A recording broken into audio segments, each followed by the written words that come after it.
Rule ভাই, আসসালামু আলাইকুম। কি করতেছেন? ধান কাটতেছেন?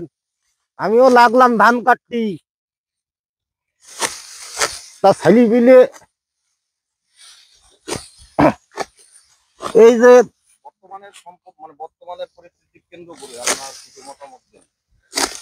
বর্তমান প্রেক্ষাপটে কি বলবো ভাই, ঘটনা হচ্ছে এই আপনার আমি তো কৃষক ছিলাম না, কিন্তু হয়ে গেছি।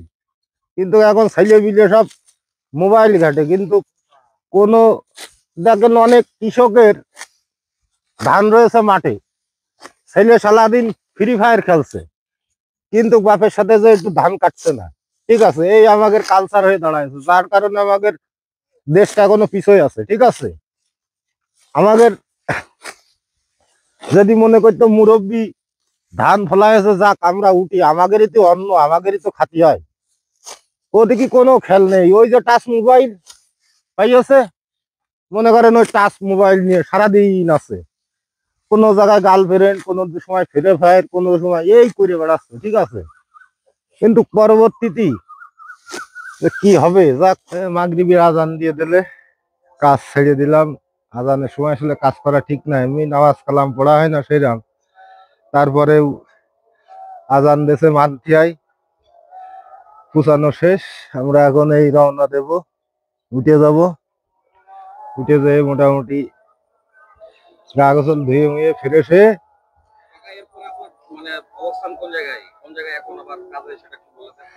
ও আমি আছে মূলত আসলে আমার একটা ব্যবসা আছে, আমি ব্যবসা করি। ঘটনা আছে আমি আমার একটা চার দোকান আছে ধর্মতলায়, পুরাতন দীর্ঘ যাবৎ দোকানদারি করি। তার মধ্যে একটু আসানো টি স্টোর ধর্মতলাটা আছে।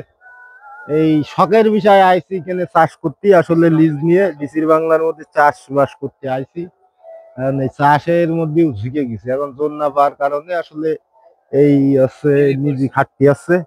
তো এখন এই যাব যে বাসায় যে গা গোসল ধুয়ে টুয়ে এসে মনে করেন ফ্রেশ হয়ে এরপরে ওই দোকানদারি করতে হবে আবার রাত 1টা পর্যন্ত। মনে করেন যে দিনের বেলা একটা কর্মচারী আছে, মোটামুটি সে চালায়, আমি হচ্ছে রাত্রি মোটামুটি শুরু করবানে যে রাত 1টা 2টো 1:30 2টো পর্যন্ত মনে করেন যে দোকানদারি চলবে। ঠিক আছে, তারপরে বাড়ি যে ঘুমিয়ে আবার সকালে একটু দেরি করে উঠি, এই আছেই। তা আসলে জীবন চালানোর জন্য অনেক রকম যুদ্ধ করতে হয়, অনেক রকম জীবনে ভেজাতে হয়। তা সেই পরিশ্রমটাই করে যাচ্ছি, হাড়ভাঙা পরিশ্রম। আর যাক, দেখা যাক বাকি উপর আল্লাহর ইচ্ছা কতদূর কি আগায়। ঠিক আছে, আগামী দিনে ভবিষ্যৎ জন্য ভালো হয় এরকম একটা কিছু।